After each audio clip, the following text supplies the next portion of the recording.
Welcome to episode 2 of Brain Dead Takes here with DDSN. And let's go over the ending of the Duke and Notre Dame game from last Saturday.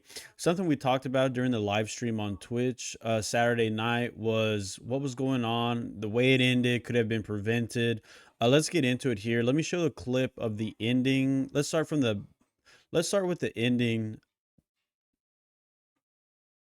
Let's go ahead and start with the Duke drive with them having the ball before they punted away to Notre Dame. Let's check it out real quick.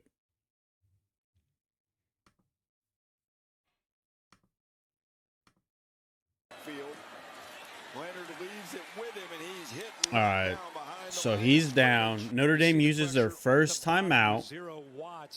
So Notre Dame uses their first timeout with 2 minutes and 41 seconds left. This is where Duke kicks a little pooch kick, little pooch punt, and look at that. Riley Leonard, good punt. And then the Gunners, of course, these aren't the real special teams Gunners, I don't believe.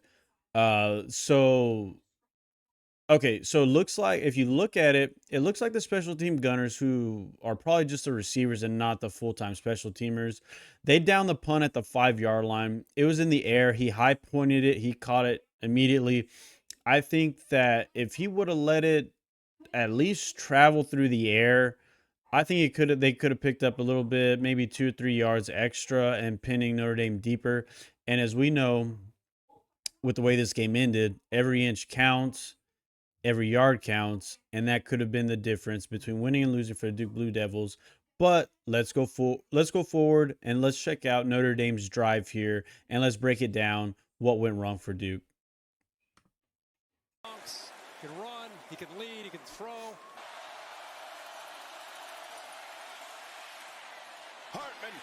Okay, Hartman, easy first down. Easy first down to the tight end. 1:50 left.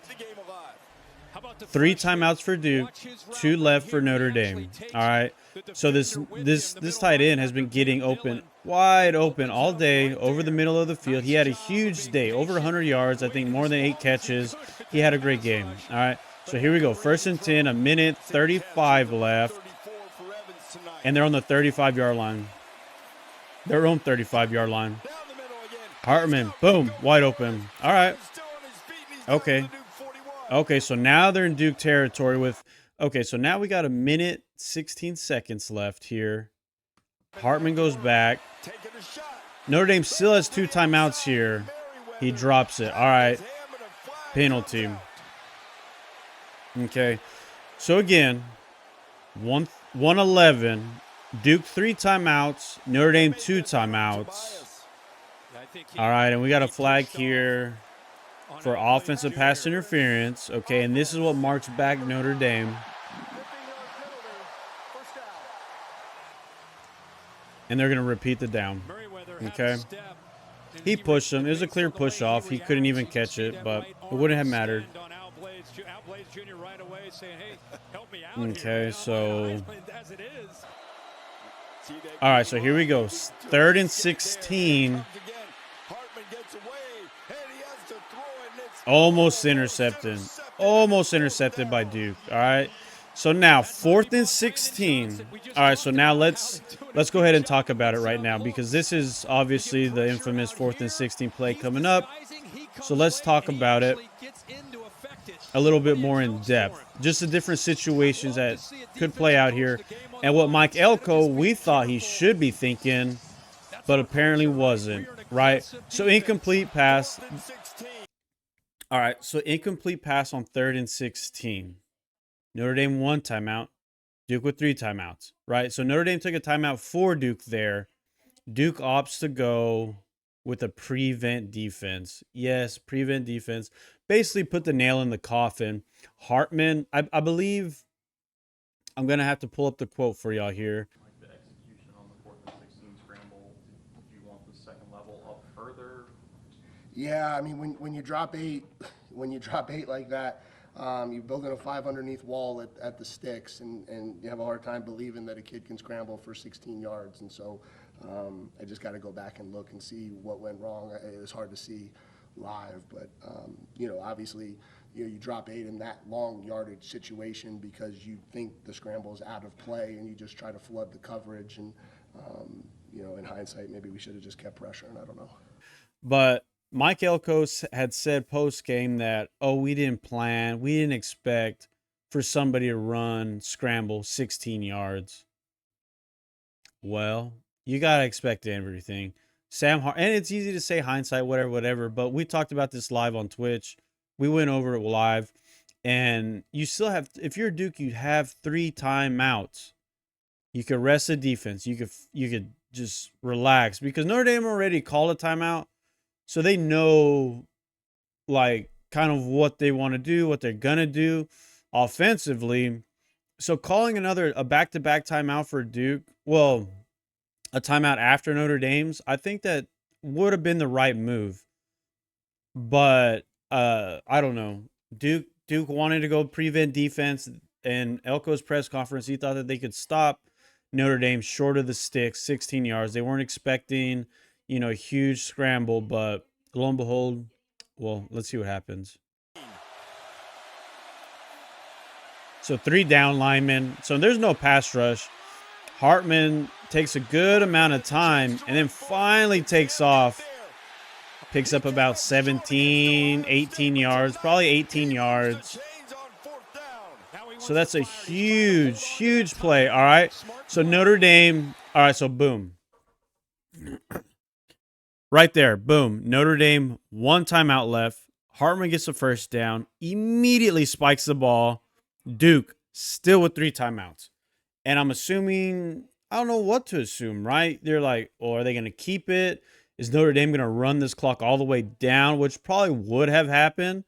But it's like, Elko, you got 3 timeouts. Your defense has been on the field for the past, a few minutes.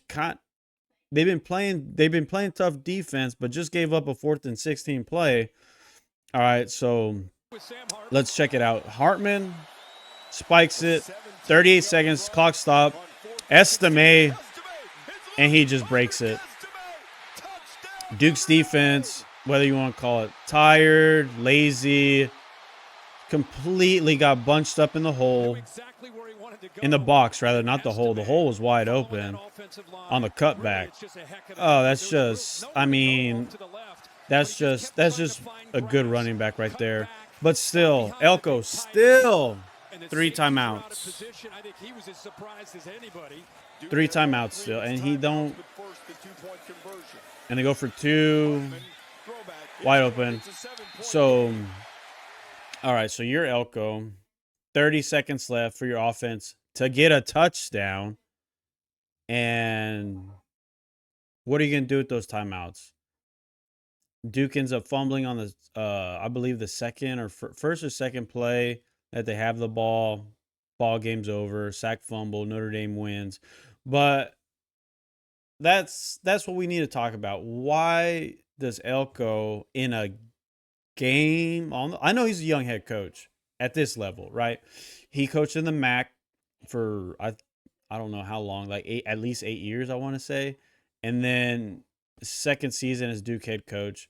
If you want to win these games, if you want to put your program to that next step, which that would have been Duke, a win over Clemson, a win over Notre Dame, all of a sudden, Duke's got a pretty good resume, right?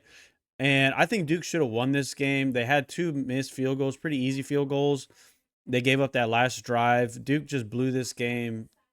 A veteran team, but inexperienced head coach. And it cost them. And I was kind of surprised in the post-game press conference, they didn't ask any questions about that drive specifically. They're asking like, is this a moral victory? Or how do the guys feel that they almost, kind of ridiculous questions. I would have been asking, what about the timeouts? In that specific press conference, which was right after the game, I don't believe I heard anybody bring up timeouts or defensive scheme. I think one person brought up defensive scheme, and that's when he talked about, we had 8 guys to guard the sticks, which obviously didn't happen.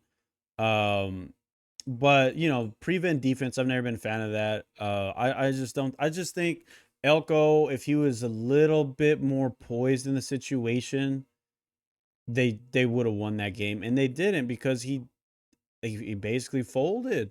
I don't know how else you I don't know how else you would break it up and describe it, but 3 timeouts left and they blow the game. Not only did they allow what 20, it was an 18-yard scramble from Hartman. Next play, Estime had a 20+ yard run for a touchdown. Inexcusable. If your defense was gassed, you had 3 timeouts. Notre Dame kept stopping the clock with spikes. You could have called timeout. Got the defense. Elko's a defensive coach. Elko's a defensive coach. He knows better, and they didn't do it. They didn't do it. For a bunch of brainiacs, they couldn't figure out simple game management, at least attempt it, right? And you could say, well, he was hanging on to his time. Why? Because if Notre Dame eats the clock with first downs and kick a field goal, more than likely Duke blows their timeouts, right? Which it didn't happen. Estimates sort of. But even if they did, he has those timeouts to what? Call timeout or get the ball back, which they would get at what? Less than 30 seconds, the ball back.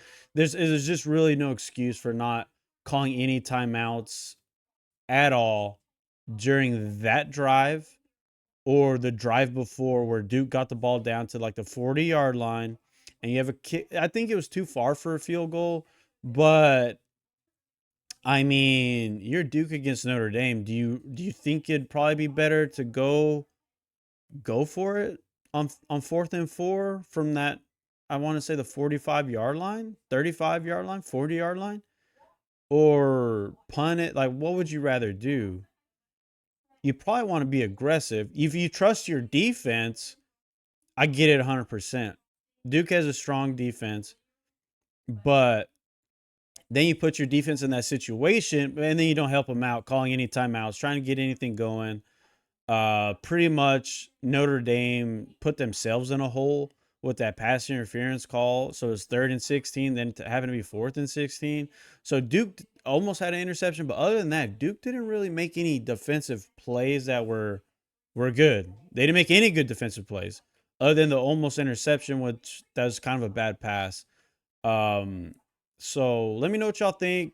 I think Duke blew that game. It's pretty obvious. But regarding Mike Elko's decisions late in the game, I mean, there's just really no excuse. It's inexcusable not to call one of your 3 timeouts in those situations. Like before Notre Dame got the ball and after when they were on defense, no timeouts. And the Duke defense got burnt. So if the Duke defense got burnt, which they played great all night, but they still got burnt. They lost the game. Oh, you can only learn from it. I'm sure he'll never make that mistake again. I guarantee it. He probably won't make that mistake again.